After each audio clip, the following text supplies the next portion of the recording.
The Carpenter and the Cradle, a History Weaver Adventure, Book 1, by Connie Worden, read by the author. Chapter 26. Will looked around at the smooth, bare earth. It didn't make any sense. Where had all the items gone that were in the hole in the ground last time he was here? It hadn't been many days ago. How could they all have disappeared practically overnight? He remembered the shoe print they'd spotted. Obviously, someone else knew about this spot and was keeping an eye on it. The person must have seen the ladder they'd left in the opening they'd made, digging through the wooden door that had rotted away under his weight. That must have been the reason the pieces had been moved. But where had they been moved, and how, and by whom? All unanswerable questions. However, the question that did seem answerable was, through where? The sort of trap door at the top of the hole wasn't big enough for the large pieces to be lifted through, and it had obviously not been disturbed in a very long time, buried under the dirt and pine needles of the forest floor, until his metal detector had alerted him of the lock on it. But the shoe print had been made recently. Obviously, there was some other entrance. But where? Will put his mind to searching in earnest around the small underground room, and he soon saw it. There, at the back, beside the blank space where the furniture had been, the earthen wall of the room seemed looser. Maybe it had been loose earth the last time he was in this hole, but at the time no one noticed. They were too busy wondering at the strange collection of items to even wonder how the owner of the shoe print had entered the room, or to look for another entrance. Now that he was in observation mode, Will realized from the wooden beams above and on the side walls holding back the dirt from collapsing that this hole must once have been part of something like a mine shaft. In that case, there was likely a tunnel to another entrance or exit behind the loose earth. It was extraordinary to think that someone would have started mining here, in the middle of a forest. But, his mind told him, turning the subject over, this mine could be 100 years old or more. The forest may have grown up around it in that time, and it's probably not much of a mine. They probably just dug one exploratory shaft and found that the vein petered out. He pierced the darkness of the dirt walls with a more intense lingering of his flashlight. Had someone found a vein of gold? What else had been mined in this area? He'd have to do some research when he got home. At any rate, they hadn't done much mining here. It couldn't have been much of a mother lode, other than the loose earth that presumably led to a tunnel and the entrance. The walls seemed solid enough with the giant beams supporting them. The room didn't seem to extend any further. Good thing he had his shovel with him. Without stopping to think that he'd discovered the old mine in the first place by falling through the rotten wood of the entrance, and that possibly the loose earth blocking the tunnel had come from a cave-in, Will began taking careful shovelful after careful shovelful out of the loose wall of earth until he could wriggle through at the top. Then it did occur to him that he had no way of knowing if disturbing the shaft would shake loose a beam and bury him in the earth. Someone must have moved more than a few shovelfuls, however, if they'd removed all the furniture out this direction. There was no sign that anything had been taken out of the hole where Will had left the ladder. So, this pile of earth must have been removed in order to move all the pieces out through the tunnel that Will's flashlight revealed was on the other side of the wall he'd dug through. Then, someone had gone to all the trouble to replace the dirt. Everything seemed solid enough in the tunnel. He followed it for a matter of 20 or 30 yards until he saw the daylight at the other end. Pushing aside loose brush that had been placed against the opening, he emerged out into the sunlight again. Near the entrance was the old stone bridge, running across the ravine of a dry riverbed, now grown over with saplings. Will had discovered the old bridge in earlier explorations and had wondered about it. It looked like there had been an old road running through the woods, or maybe the road was in place before the woods had grown up around it.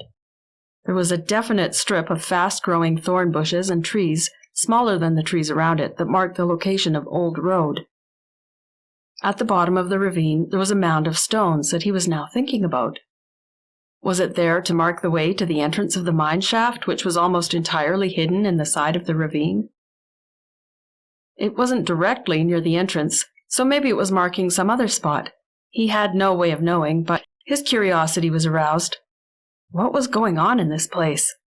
Whatever the explanation for the old mine and its strange furnishings, someone was still active in it, for some reason. He checked the ground around the entrance to the mine shaft for any possible clues. In the damp earth there were more footprints. He saw large ones, made by something that looked like a man's work boot, medium ones that also appeared to be a man's footprints, and smaller ones made by a running shoe. None of them appeared to be as small as the foot that had made the print inside the room that the group had seen the first time, when the furniture was still present. That seemed to have been made by a kid, or a very small woman. There were also tracks from a pickup that had plowed through the underbrush to the spot nearest the tunnel entrance where a vehicle could drive, and signs of heavy things being dragged along in the broken bushes in the route between the truck tire tracks and the entrance. There were also small tire tracks made by something like a dolly or handcart. Likely all the tracks, except the pickup tracks, would have been in the tunnel as well if the rock floor had preserved any tracks. Must have been how that furniture was moved, Will mused, but there was nothing to tell him who had moved the pieces or why they'd been moved. Will had plenty of food for thought, but he didn't see what else could be learned at the moment. He put his spade over his shoulder, pocketed his flashlight, and headed for home. He'd come back for the ladder another day when they needed it. Maybe he'd want to explore the old mine again. Goro's tracking dogs were taken into Taku's home, where the stranger had awaited his fate while the council meeting had been called. From there, the dogs could catch the scent of the stranger. Then they were turned loose around the burned-out remains of the hut, and given the command they knew meant they were to track the scent they had just smelled. They ran in little circles around the ash heap, whining and carrying on and looking hopefully and helplessly to Goro to give them some sign of his approval or some indicator of what they were meant to do. But none of them seemed able to catch the scent and follow it. "You know, it is an interesting thing," Goro said in his oily voice to Lemo. "The dogs can't seem to get the scent. But not only that, it was a fairly damp night last night, and this ground is soft. There should be footprints left by the man. All ours are here. Here are all the tracks of our feet, and this man was wearing the shoes of the commoners. But there are no shoe prints at all. I suppose he could have taken them off and fled barefoot so that his tracks would blend in with ours, but then that doesn't explain why the dogs are failing to get on his trail. It's odd, I tell you. That and none of the footprints lead away and off into the forest. They all lead back toward the village in the direction we went last night after we left. Surely the man wouldn't have made his way toward the village, would he? That would have been lunacy. He'd have been too likely to be seen." Lemo stood with his arms crossed in front of his chest and frowned at Goro. Goro was making too many good points. Lemo had no answer for him at the moment. It simply wasn't possible that the man had vanished into thin air. But how had he escaped without leaving any kind of trace? It defied reason. Suddenly one of the dogs grew excited. He had been sniffing around the base of a tall, spreading tree, the tree nearest the ash pile. He was now leaping against the trunk and barking in a mad frenzy as though he was certainly onto something now. The forest was so thick in this part that the clearing where the hut had been built was very small. Smaller than would normally be a good idea for starting a large bonfire like the burning of a hut.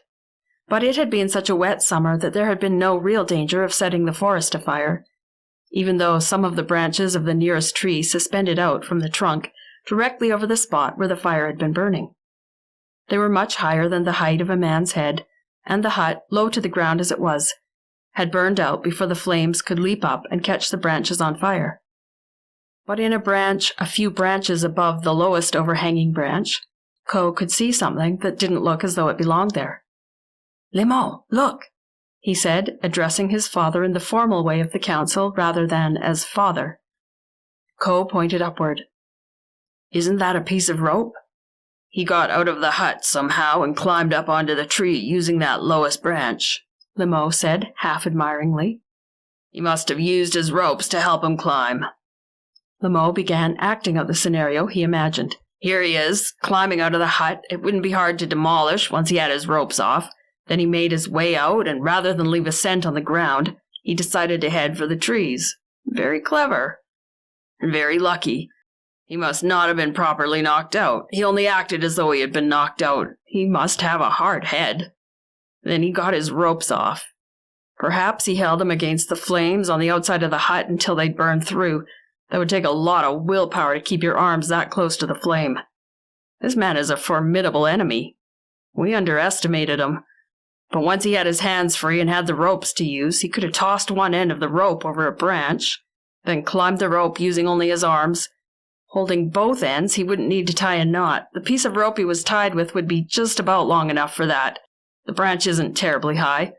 Taku, quickly. Bring a rope. I want to try it and see if it's possible. Taku ran to his tent to fetch a piece about the same length as the one that had bound the man's hands. Lemo experimented, tying a knot in one end of the rope to give him something to throw, and tossed it over a branch, slightly above the one he was aiming to climb onto. The knot in the rope got caught up in one of the branches. Lemo tugged till he could pull the rope back down and tried again from a different angle. This time, the loose end fell neatly within his reach. He took both ends in his hands and began climbing, using only his arms.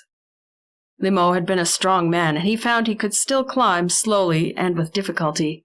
But then, Lemo wasn't the young man he once had been. The stranger must certainly have been strong and skilled to accomplish the feat. All the while a fire was burning the hut around his feet. Once alighted on the lowest sturdy branch, Lemo sat and mimed untying the ropes from around his ankles and then climbed fairly easily to a higher branch where a small piece of rope had been tucked away that only Ko's sharp eyes had spotted. Lemo gave a cry of triumph. It's as I said. Yes, there's a burned end on this bit of rope.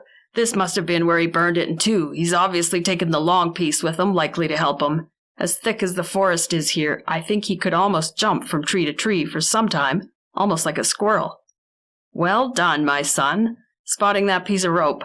If we can trace his path now from tree to tree, seeing which trees are close enough for him to jump or swing from one to the other, we should be able to follow him to where he had to drop to the ground, and from there the dogs can take over. Good thing your dog has a sharp enough nose, Goro, that he could catch the scent of the man in the tree, even though it was well over his head. He's a good lad, that dog. He'll be well rewarded by me. Lemo finished this long speech, then began looking around for the nearest tree that would be the best candidate for the next tree the man would have used to launch himself forward.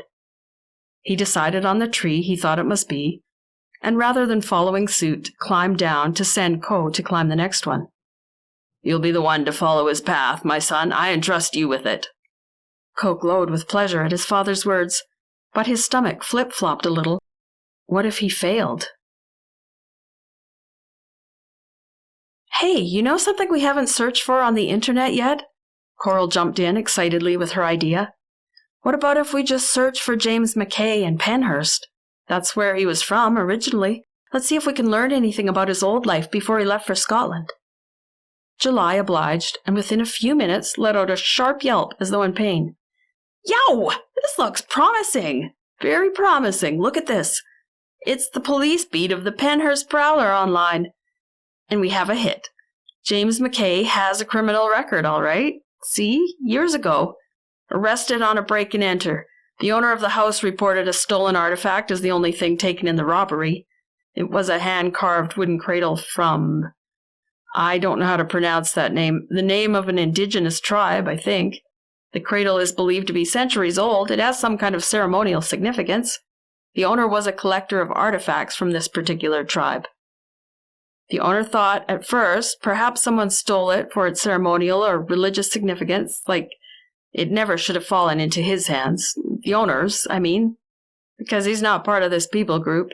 So he thought maybe one of the band took it back, but then the story goes on to report that James McKay of Penhurst was discovered trying to sell it to a different collector of Aboriginal curios, who was suspicious, knew it was just like the one reported stolen, and notified the police. The original owner, or at least the guy who had his house broken into, confirmed that it was the exact one, and that's about all the article tells us. July gave a running summary for her listeners. Well, isn't that interesting, July? June said. "What do you make of it?" "I think we definitely need to talk to Dad about this now. He knows about this kind of stuff."